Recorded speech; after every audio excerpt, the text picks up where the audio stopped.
Hello，大家好，我係文總，今日嚟同大家分享一下用2分鐘左右嘅時間就可以獲得一個憤怒嘅惡役之心同一個憤怒嘅召喚器啦。咁呢一個方法咧喺2-3日之前已經有朋友分享咗出嚟噶啦。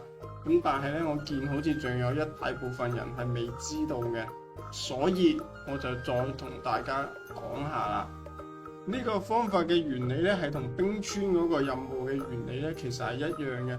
首先咧就要大家咧做到呢一個第3章嘅任務啦，做晒呢個任務之後喺世界3嗰度接到呢一個冰冷的真相嘅任務之後咧，嚟到呢一個位置，咁大家咧就醒目啲啦。嚟到呢個位置之後就入去打完隻 boss 之後咧，就唔好再同個 NPC 講嘢，就跳翻出嚟個地牢嗰度，再重置個副本。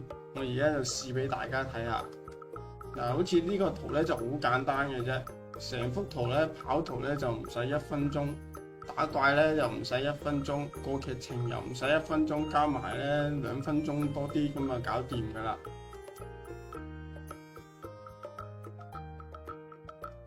咁咧，我仲建議大家咧喺世界3開咗呢個任務之後咧，嚟到呢個世界4呢度打啦。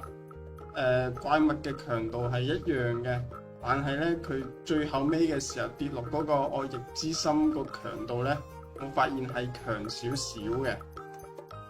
嗱，你哋見到呢啲怪係55級嘅啫嘛。咁有陣時可能行啲位唔好，俾人 kick 啦。不過呢啲好閒嘅啫。